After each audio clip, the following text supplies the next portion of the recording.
Welcome to Women at Halftime podcast, but not just for women, for you men too. If you're at mid-career or the halftime of life, our inspirational topics are not only fun, but also meant to help you maximize and write your next chapter. Right here with me, Deborah Johnson. Well, hello, Deborah Johnson here with our Women at Halftime podcast. And today's subject is very timely especially for this time of year. And if you've been following us at all, you know I speak mainly to those at mid-career, at the halftime of life, really looking forward to what's next, what's the next chapter. So we bring you a lot of different subjects that really apply to your life. And this is a great one, facing burnout and habits that will stick and really help you through some of the changes. And there are some principles I'm going to be covering today that hopefully will help you, especially at this time of year after you've come through the holidays.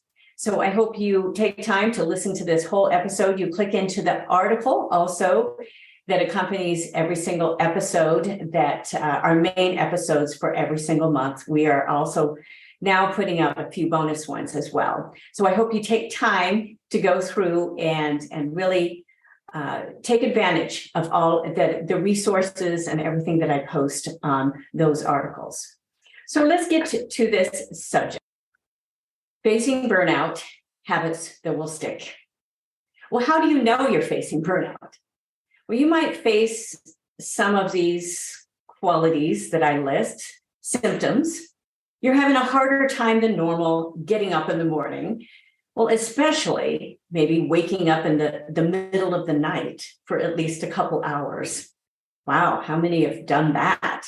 I have. Maybe you push your dog away, almost kicking him across the room when he starts giving you attention. Oh, well, maybe you're thinking of a couple of those snarky remarks as they pop in your head when you see your neighbor wave cheerily at you and watching you back your car out of your drive. Or maybe your gardener's blower seems extra loud and endless on the day that you decide to work at home and you were hoping for some peace and quiet. Or maybe you don't want any more clients, maybe ever, and you don't look forward to the day's email. Well, you might be facing some burnout. You know, some of those maybe some normal occurrences, but when they are compounded, well, that's when you could be facing burnout. Anxiety, lack of sleep and fatigue, lack of creativity and purpose, emotional numbness, and a cynical outlook. Those are all symptoms according to the Mayo Clinic. And burnout occurs when stress hasn't been successfully managed. Now, managing stress is different for every single individual. But here, I'm going to cover 5 main steps that will help most everyone, whether or not we are facing burnout. You may not even know you're facing burnout. Number 1, prioritize your time. Oh, time. It's one of your most valuable resources. And we often face burnout because we're overextending ourselves with what we think we can do and what we realistically should do. Actually, I do this often.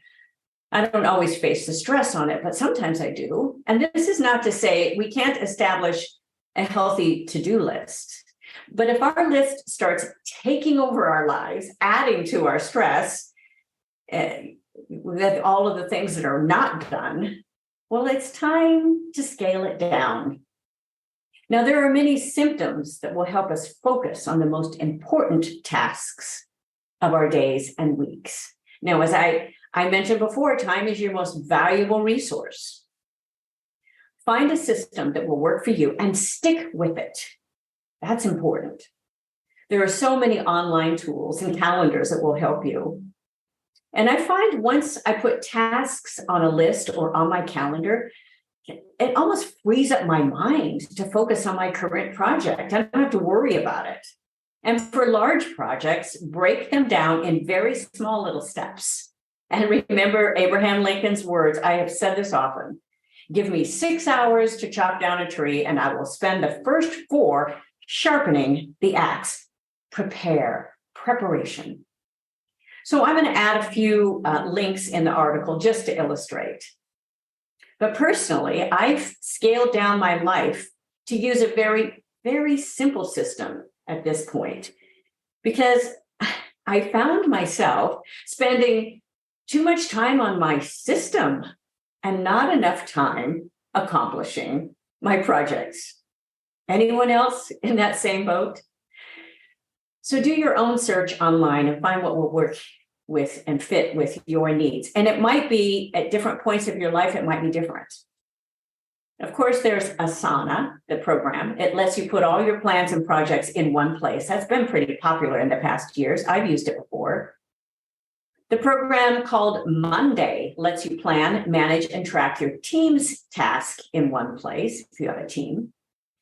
We hear a lot about this. I do, the Full Focus Planner. It's a complete productivity system. If you need a system that will help you plan, and this was put together by Michael Hyatt and his team. It's a great program. But again, it takes time to plan. Number 2, you're going to love this one. Plan your exercise and your eating. Very important. Moving your body, stretching, and getting our heart rates up becomes even more important as we age. I have a number of articles on this and podcasts. The World Health Organization recommends that adults aged 18 to 65 get at least 150 minutes or about 30 minutes, 5 days a week of moderate intensity aerobic exercise. And 75 minutes of that should be of vigorous intensity. In fact, the same number applies to those over 65 if you are generally fit. Very important to get move. And when you increase your heart rate, there's more blood flow to the brain, and it modulates that secretion of dopamine and serotonin, which are natural mood lifters. If you feel stressed, it's a mood lifter. And so this means that exercise can improve your mood and your sleep, which will reduce stress and anxiety. Well, I'm going to get to this one. Along with a regular exercise routine, plan your diet to eat the type of foods that encourage healthy nutrition and energy, which after the holidays, you might have blown it a few times or two. I know I did. Well, I find that if I don't plan, though, I tend to snack on what's readily available, especially as I have a home office. Now, it's okay to snack, but create healthy snacks to grab on the go. And there's a lot of information to help you pick foods that are energy producing and healthy. The Mediterranean diet is one of the most balanced, with a combination of fruits, vegetables, proteins, and fiber. But do your homework. I actually have some podcasts. I'll put some resources in the article that help you with this as well. So do your homework and plan your meals ahead of time to be successful with a diet focused on lifestyle eating. Let's get to number 3. Oh, I love this one. And it might be something that you normally don't do. To make time for meditation, prayer, thankfulness, and journaling. Life is busy. So taking time off to reflect or just to be still, it gets pushed to the back of the priority list all too often. And I recommend you start your day with a brief time for reflection and meditation. And it doesn't have to be anything fancy or even structured. Just a couple minutes to be still and think. And reflection is most effective when combined with journaling.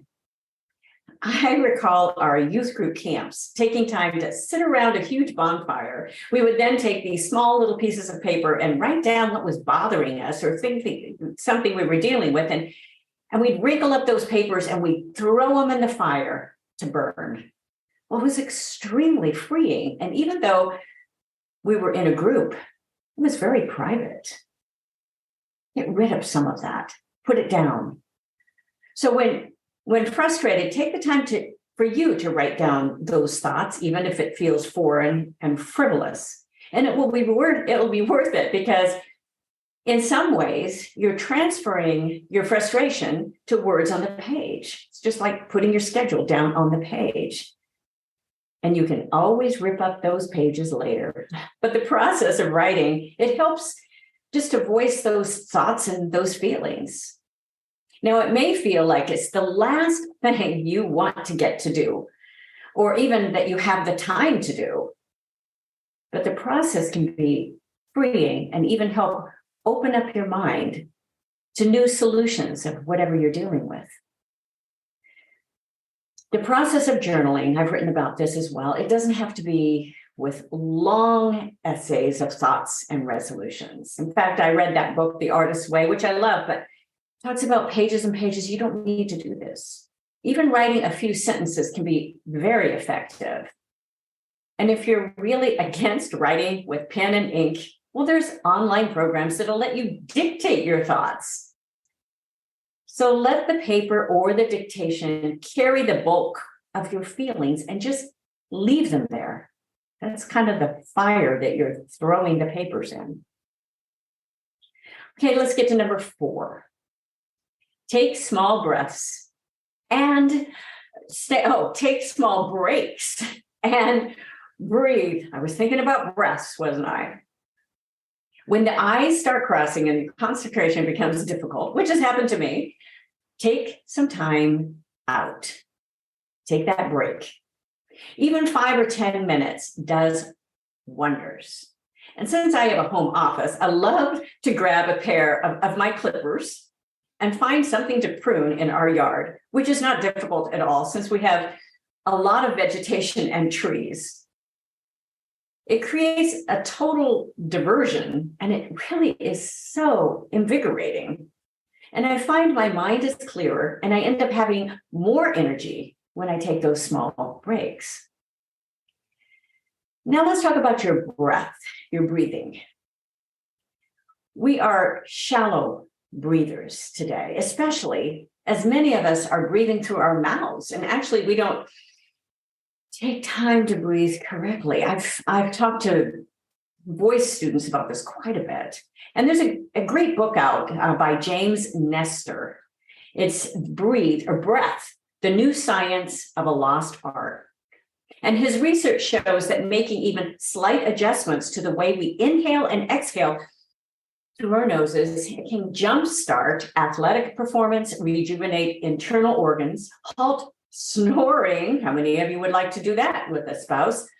Asthma and autoimmune disease, and even straighten up these scoliotic, those spines. And it can even resolve some instances of sleep apnea, improving overall health and mood. So that is something to really think about with it. I would encourage you to look at that book. And there's I'll try to find the podcast interview that I can link to that as well. It was fascinating. So let's talk about taking action with all of this, because we've got so many things we can do right here, right now. Your burnout symptoms are fatigue, insomnia, sadness, anger, or even irritability. And so all of this can lead to your heart disease and high blood pressure and even diabetes. So making a change, taking action can really save your life, or at least extend it. So take the time to go through each of the steps I've mentioned, prioritizing your time first and sticking to a schedule. Be flexible enough, but stick to some sort of schedule. And then plan your exercise and eating. Don't put this off. Don't just say, okay, I'll diet tomorrow. Now, even though time to meditate, journal, and even pray, it seems unneeded, I urge you to take time for it. And then finally, slow down enough to take some breaks and breathe deeply. You may be pleasantly surprised at the calming effect of all of those steps combined. And when I've talked to voice students about this, we talk about those deep breaths, very, very slow, and then completely exhaling. And it can just bring so much. This is part of meditation, many meditation programs as well. I think you will find that. I've not really followed any of those in my own life of a meditation program. I've usually spent time with my own sort of scheduling and done very well with that through the years, and with my journaling and with my reading and with taking time for me. But it's important I do it first thing as well, so it's fresh, and I feel like I get a really good start on my day. So I hope some of this can lessen some of that stress, and that especially if you're facing burnout, I will guarantee if you put in some of these steps right away, if you start implementing it, you'll start relaxing a little bit more and start to be able to breathe and enjoy what's around you. And that's what I hope for you. I wish for you in this fresh new year as you approach your life, and especially if you are now making some changes for this next chapter of your life. Make sure you connect with me, that you're getting all of our articles and you can find those at goalsforyourlife.com. It's all together, goalsforyourlife.com/newsletter. That you click into our articles, and you can find it on our number of websites, goalsforyourlife.com, DeborahJohnsonSpeaker.com, also our DJWorksMusic.com. You can find everything, plenty of information there, plenty of articles, plenty of free items there as well.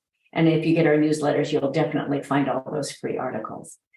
So, and items that you can immediately download. I give you a lot of resources. So thanks again for joining me, and I will look forward then to being with you next time on the Women at Halftime podcast. Bye-bye for now. Thank you for joining us. It is because of our wonderful listeners like you that we keep going strong week after week. We'd love it if you'd share and follow us to not miss a single show, and even write a review. You can also find all of our articles, products, and links at womenathalftime.com.